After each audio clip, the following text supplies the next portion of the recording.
My name's Clara Brooks. I'm 25, living in Dallas, Texas. And until recently, I thought being the good daughter was enough. I work two jobs, one at a local coffee shop and another as a freelance bookkeeper for small businesses. It's not glamorous, but it pays the bills. And by bills, I don't just mean mine. For the past 5 years, I've been helping my parents stay afloat. After my dad's auto repair shop went under, things changed fast. Credit card debt piled up. The mortgage fell behind. Groceries, school fees for my little brother. Even their phone plans, most of it came out of my account. No one ever asked directly. They didn't have to. It just became the unspoken rule. Clara handles it. Clara figures it out. Clara always shows up. And I did. I always did. But no matter how much I worked, how many weekends I skipped, or how drained I felt, there was always this wall between us. Like they appreciated the help, but never saw me. Like I was useful, but not valuable. Still, I kept trying. One night, I was washing dishes at the coffee shop, earbuds and half listening to my mom's voicemail. She was rambling about her dream wedding from 30 years ago, how the photos were blurry, how the cake had collapsed, how she wished they could do it all over again. Maybe one day, she said, when things calm down, we'll renew our vows. Make it right. And something in me lit up. Maybe this could be the thing that finally made them proud, that made them look at me and say, "You did this for us." So I volunteered, no hesitation. I told them I'd planned the whole thing, their vow renewal, start to finish. They were surprised at first, but then Mom got this gleam in her eye. She laughed a little and said, "If anyone can pull it off, it's you." And just like that, I was all in. I booked a lakeside venue just outside the city, rustic, beautiful with string lights and wooden archways. It wasn't cheap, but I used my own savings to lock it in. No questions asked. Then I found a local catering company that specialized in Southern comfort food, my dad's favorite. Pulled pork sliders, mac and cheese, little peach cobblers in mason jars. I emailed them a deposit during my break between clients. I even tracked down a local string quartet that played classic love songs with a modern twist. They agreed to do it for half price after I sent a heartfelt message about how much this meant to me.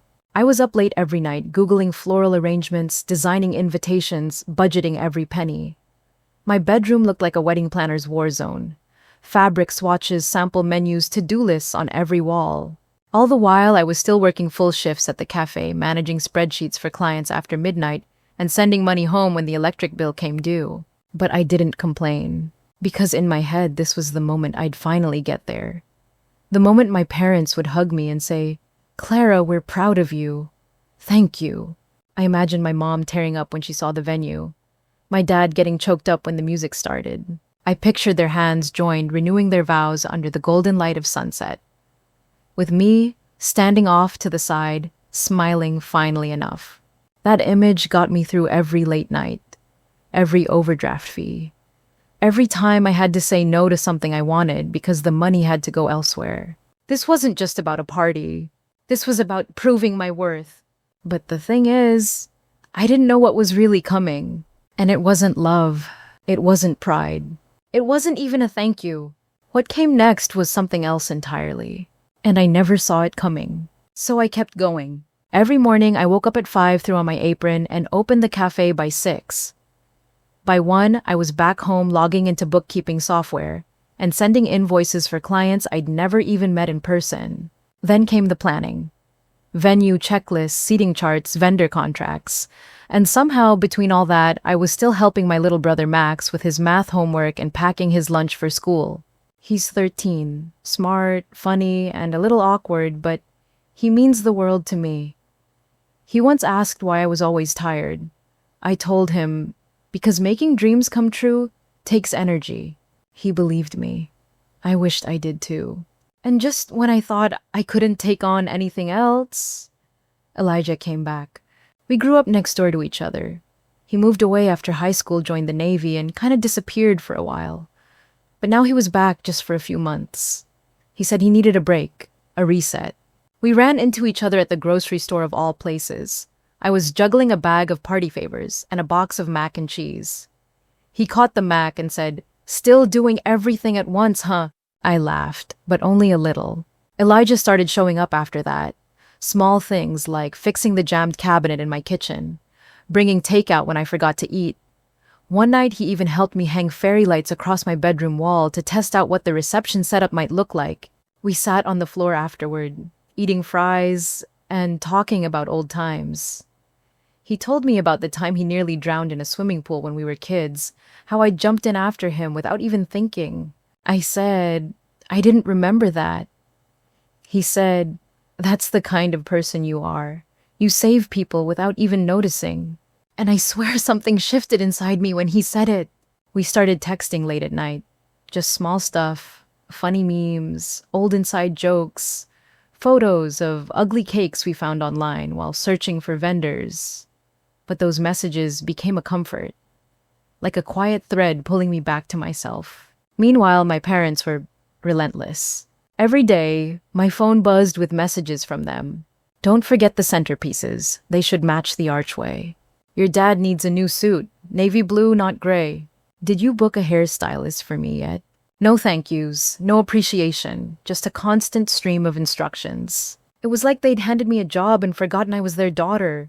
Still, I followed through. I spent $400 on a floral arrangement that matched Mom's favorite bouquet, white roses, dusty lavender, and a single stem of eucalyptus, because she said it smelled expensive. I found a tailor downtown who agreed to rework Mom's old wedding dress. It was yellowed and fraying, but I paid to have it restored, lace hand-stitched beads replaced one by one.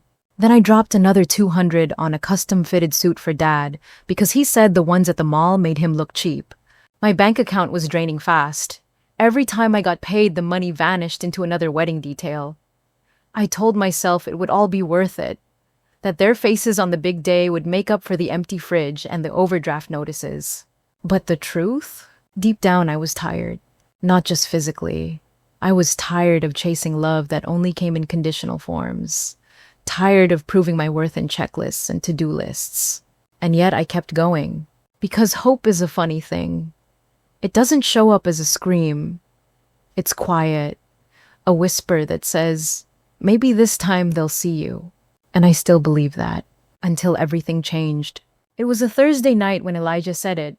We were sitting on the front steps of my apartment, splitting a carton of lo mein. I was rambling about the table linens, how they didn't match the napkins I'd ordered, and he just looked at me. Quiet. Thoughtful. Then he said, Clara, they're asking a lot. Too much. I laughed it off. They're just stressed, I told him. They want it to be perfect. But the way he looked at me didn't change. You sure this isn't breaking you to build something for them? I didn't answer that. I just picked at my noodles, pretending like I hadn't heard him.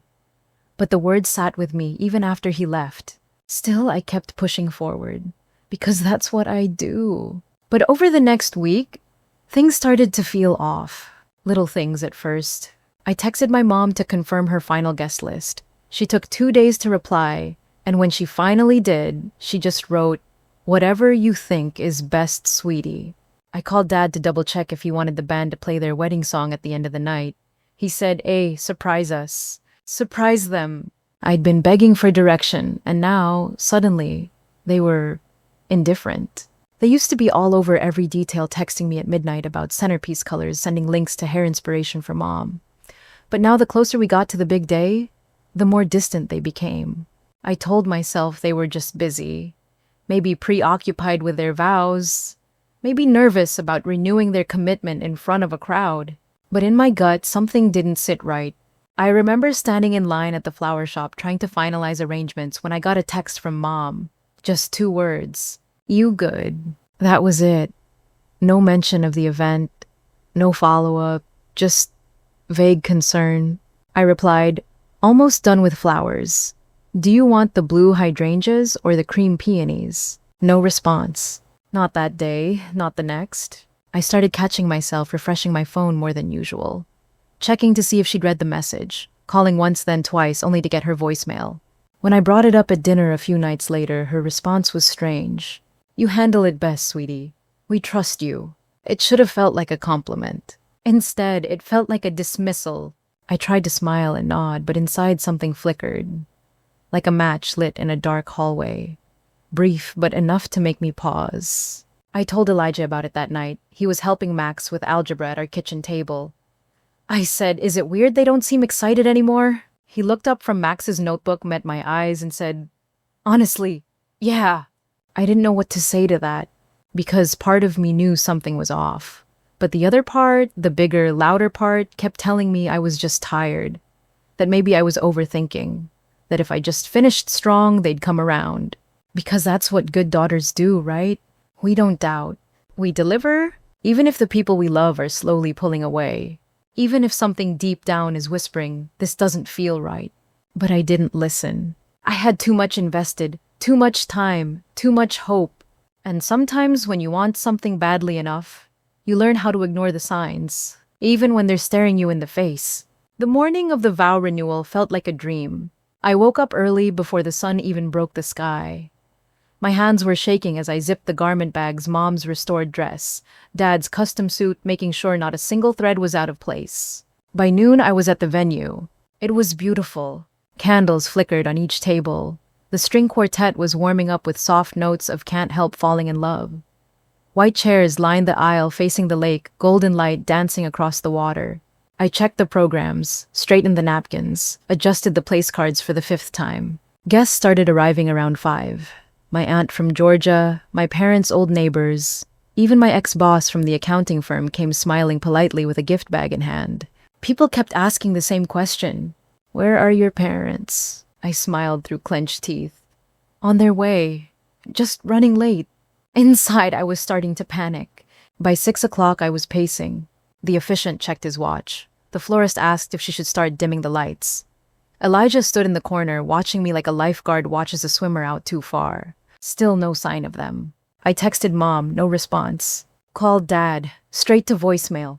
I walked outside to the parking lot, scanned every car that pulled in, hoping, praying. Nothing. 6:15. 6:30. The band was on standby. The appetizers were being plated. The candles were burning low. And I was unraveling. By 7 o'clock, I knew. They weren't coming. I stood at the edge of the dance floor, eyes locked on the doors, begging them to open. That's when my phone buzzed. It was a text. From Mom. Just one line. "Relax, we're on a cruise. Thought you'd say no anyway." I read it 3 times, like maybe I'd misunderstood. Like maybe she meant something else. But no, that was it. They were gone. Not lost, not stuck in traffic, not having an emergency. They were on a boat. Somewhere with cocktails and sunshine and zero intention of showing up to the night I had bled myself dry to create. I couldn't breathe. The air vanished from my lungs like someone had sucked it out with a vacuum. I must have swayed or stumbled because the next thing I knew, Elijah was at my side, one arm around my shoulders, holding me up. "I've got you," he whispered. But I wasn't sure anyone really could. Because in that moment, something inside me cracked. And the sound of that break was louder than the music, louder than the laughter of guests still waiting, louder than my mom's cruel little heart emoji. I had given them everything. My time, my savings, my heart. And they had left me standing in a spotlight alone with nothing but empty chairs and melted candles. That was the moment I stopped being the good daughter. That was the moment something new began. But first I had to survive the night. I didn't cry. I didn't scream. I didn't throw my phone or run outside or collapse in the middle of the venue, even though every muscle in my body wanted to. Instead, I just shut down. It was like my brain flipped a switch to survival mode. Emotions off, logic on. I took a deep breath, walked back into the room and smiled, tight-lipped, distant, and told everyone, "I'm so sorry. There's been a last-minute emergency. The event is canceled." Most people were confused. Some offered hugs, some just nodded and left. I stood there thanking people one by one as they left, pretending everything was fine while my world was crumbling under my heels. When the last guest was gone, I sat down on one of the white chairs, still perfectly aligned, still perfectly empty, and stared at the flickering candles. I felt nothing. No rage, no tears, no heartbreak. Just this huge, quiet numbness spreading across my chest like wet cement. Elijah sat beside me, silent at first. Then gently he asked, "Do you want help cleaning up?" I nodded. We blew out the candles, packed the leftover food, helped the band load their gear. It was almost midnight by the time the last box was closed. We sat on the curb outside the venue, the cool air brushing against my skin, and that's when I finally said it out loud. Was I just a pawn? My voice cracked low and tired. Like, was that my whole role? Keep everything running while they live their lives. Elijah didn't speak right away. He looked out toward the lake, then back at me. No, he said, you're not a pawn, but they sure treated you like one. I didn't argue. He turned toward me fully and added, you deserve your own life, Clara. Not one on a leash. And I don't know why that line hit the way it did. But it did. Maybe it was the word leash. Maybe it was the fact that he said it without pity. Or maybe it was just the truth spoken plainly for once. I nodded, but I didn't trust myself to speak. He offered me a ride home, but I told him I needed to walk. So I walked. Through quiet streets and dim streetlights, the sounds of crickets and my own footsteps the only things I could hear. By the time I got back to my apartment, it was almost 1 a.m. I stood in the doorway for a second, keys in hand, and looked around. My place was tiny. 1 bedroom. A kitchen with squeaky cabinets. A couch with a permanent coffee stain. But it was mine. I dropped my purse on the floor, kicked off my shoes, and sat on the edge of my bed. Everything around me felt still, like the air itself was holding its breath. And that's when it happened! Not a breakdown, not a dramatic sob, just a shift. A quiet moment where I realized I couldn't do it anymore. Not just tonight, not this party, not this betrayal. I couldn't keep living like this. On autopilot, on empty, waiting for approval that never came. Something in me, something buried so deep I'd forgotten it was there, finally stirred. It didn't roar, it whispered, "You're done." And I was done begging for scraps of affection. Done sacrificing every piece of myself for people who saw me as a resource instead of a person. That night, I didn't plan.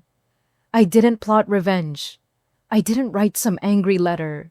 I just sat in the silence and let myself feel the weight of everything, and then slowly feel it start to lift. The next morning, I woke up before my alarm. No reason to. It was Sunday, no shifts, no client calls, no wedding to prepare, just silence. I sat on the edge of my bed, still in yesterday's clothes, hair a mess, makeup smudged. My body felt like lead, but my mind, it was restless. I walked into the kitchen, made a cup of coffee, and stared out the window.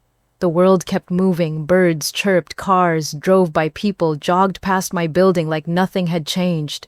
But something had changed. Me. I took a deep breath, walked over to my desk, opened my laptop, and just sat there. For a long time, I didn't type anything, just stared at the empty screen. Then, without really thinking, I typed, "Photography programs near me." It felt ridiculous. I hadn't touched my camera in over 3 years. Not since I gave up that dream to start paying bills and keeping everything afloat. But the search results poured in. Workshops, courses, online tutorials. And then I saw it. A 4-month certificate program in Asheville, North Carolina. Street photography, studio lighting, portfolio development, small class sizes, real mentorship, and best of all, a gallery show at the end of the term. My heart skipped. I clicked through the site looking at photos from past students, moody portraits, cityscapes, black and white stories told through still images. It felt alive. And I hadn't felt alive in a long time. Tuition, $200, materials included. I hesitated for a second, then opened my banking app. And there it was. One account I hadn't touched since college. A backup savings my grandmother helped me start years ago. I'd forgotten it existed. $12,800. Enough for the course. Enough for a one-way flight. Enough to start. My hands started moving before my doubt could catch up. I applied to the program, filled out the form, uploaded an old photo I took of Max in a rainstorm umbrella flipped inside out, grinning like a maniac. Within 2 hours, I got the email. "Congratulations, Clara. You've been accepted." I stared at the screen, blinking, letting the words sink in. It felt like someone had opened a window in a room that had been sealed shut for years. Then I opened a new tab. Flight booking. One-way ticket to Asheville. Leaves in 3 weeks. I clicked purchase. It was done. But before I could even celebrate, I knew there was something else I had to do. I opened a blank document. Not an email, not a text. A letter, not just for my parents, for everyone. Every aunt who asked me to be patient with them. Every cousin who joked that I was the responsible one. Every neighbor who praised my parents as hardworking without knowing what went on behind closed doors. I started writing. And for the first time in my life, I didn't hold back. I didn't sugarcoat, I didn't protect them. I told the truth. About the party, about the lies, about the years of sacrifices they never acknowledged. I wrote about the night they went on a cruise while I stood in a room full of candles and strangers waiting for a family that never came. And at the end of the letter, I wrote, I'm done. This is not an announcement. It's a release. I'm choosing myself now. You don't have to understand, but you will respect it. I saved the document, printed out copies, because this wasn't going to be a quiet exit. It was going to be honest. And for once, it was going to be mine. The next day, I woke up before sunrise. I made coffee, sat at the table, and opened my laptop again. The letter was done, polished, final. I opened my email and created a new message. To every guest who'd RSVP'd to the vow renewal. Over 60 people, family friends, neighbors, co-workers, even a few church members I barely remembered. Subject line. This was meant to be a celebration. No drama, no caps lock, just calm, steady truth. In the body of the email I wrote, I spent 3 months planning my parents' vow renewal. I used my own money, my own time, my own heart. They didn't show up. Then I attached a photo one I'd taken on my phone that night. The tables were set candles, glowing plates, untouched chairs still waiting. And then I attached a second file. A screenshot of the cruise itinerary I'd found in a shared Dropbox folder Mom and I used for event planning. She must have forgotten it was linked. The reservation was booked a full month before the event. The dates overlapped perfectly. They never intended to come. I ended the email simply. I wanted you to know the truth. Then I hit send. For a moment, I just stared at the screen, my hand still hovering over the mouse. Then I closed the laptop and muted my phone because I already knew what was coming. The responses started pouring in within the hour. Texts, emails, missed calls. One from my Aunt Denise, Clara. Oh my God, I had no idea. I'm so sorry. Another from Mr. Forrester, my old history teacher. Your strength in telling the truth. That's something they'll never take from you. My mom's book club leader replied with just one sentence. You deserved better. The more I read, the more I felt numb, but not in the way I did before. This wasn't grief. It was release. Like slowly loosening a knot I didn't know had been strangling me for years. And then came the message I was waiting for. Elijah. Just 2 lines. You finally set yourself free.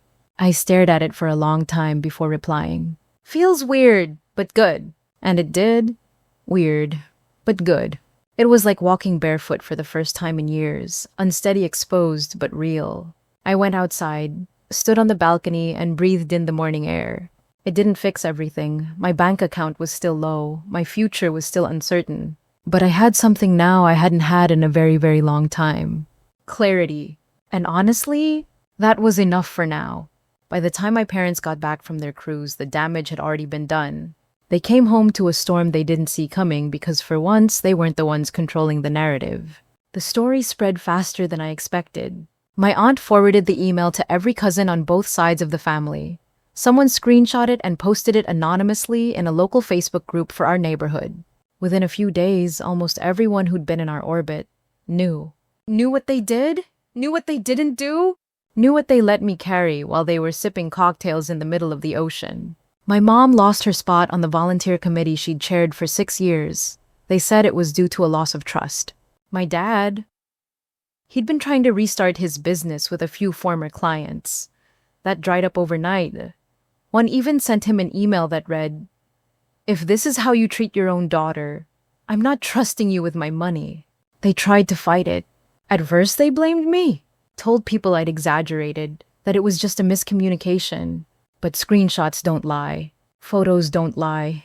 And neither does silence. Because when 60 people show up for a celebration, and the hosts are halfway across the world, you don't get to spin that into something else. That's abandonment, period. And people saw it for what it was. They started calling me. Voicemails, dozens of them. At first my mom was sobbing. Clara, baby, we didn't mean for it to hurt you this way. Then came Dad, angry, defensive. You've embarrassed us. You've humiliated this family. Then back to mom. We're your parents. You owe us a chance to explain. I didn't answer a single one. Because I didn't need an explanation. What I needed was respect. And that ship had sailed literally. I archived every voicemail, every text, every guilt-tripped paragraph, and you'll regret this someday threat. But then, there was Max, my little brother. He texted me late one night, just one message. I'm sorry, Clara. I didn't know. I love you. That one broke me a little. Because I believed him, I knew he didn't know. He was just a kid stuck in a house that taught him how to smile through the lies and stay quiet during storms. I wrote back, love you too, Max. Always. Just not them right now. And that was the truth. I wasn't cutting him off, but I couldn't pretend things were normal. I wouldn't. Not after this. The next day, he sent me a picture of an old camera I gave him when he was 10. He wrote, still have it. Thought that maybe one day we could take pictures together. I didn't reply right away. Just stared at the photo and let the tears come this time. Not out of sadness, but out of something else. Maybe hope.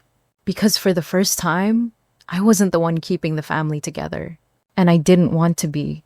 3 weeks later, I stepped off the plane in Asheville, North Carolina with nothing but a suitcase, a second-hand coat, and my old Canon camera tucked under my arm. The air smelled different, cleaner maybe. Or maybe it just wasn't weighed down by expectation. I took a deep breath, rolled my luggage through the airport doors, and smiled for the first time in what felt like forever. No one was waiting for me. No welcome sign, no dramatic reunion. Just me, and that was enough.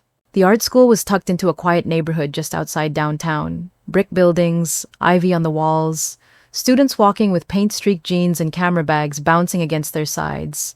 I found my name on a class list taped to the studio window. Clara Brooks, street photography, 9 a.m. It was real now. Every morning, I walked to campus with coffee in one hand and my camera in the other. I shot everything graffiti under the bridge sunlight, on puddles, a woman dancing alone in a field. I started seeing the world in frames again, in movement, in shadow and light. My first assignment was to capture truth in stillness. I titled my submission The Empty Celebration. A series of black and white photos from that night. Unopened wine bottles, chairs, perfectly arranged, but untouched the table where my mom's dress should have been. My professor didn't ask for context. He just said, "This feels like something you needed to say." He was right. A few weeks later, the school hosted a small gallery night. Students could showcase their work in a shared space downtown. I wasn't sure anyone would show up. I didn't invite many people, but Elijah did. He walked in wearing a denim jacket and carrying a paper bag with 2 cinnamon rolls, our old favorite. He stopped in front of my piece and didn't say anything for a while. Just looked. Then he turned to me and said, "It's beautiful. Sad, but free." I smiled. That's how it felt. We didn't talk about Dallas, or my parents, or the mess that used to define me. We just stood there, in the glow of soft lighting next to the story I'd finally told, not through words, but through the lens. And now, if you've been listening this far, I want to say something to you. I used to think choosing myself was selfish, that if I stopped carrying everything would fall apart, and it would be my fault. But now, I think it's the only way to truly love others with boundaries, with honesty, and with both feet planted in your own life. You don't owe anyone your silence. Not if it costs you your peace. If you've ever been used to keep someone else comfortable, maybe it's time you chose yourself too. You're not here to be their backup plan, their emotional sponge, their invisible support beam. You're here to be you, and that's more than enough. If this story hit close to home, drop a wave in the comments. Let's talk about choosing freedom, because sometimes walking away isn't giving up. It's finally coming home to yourself.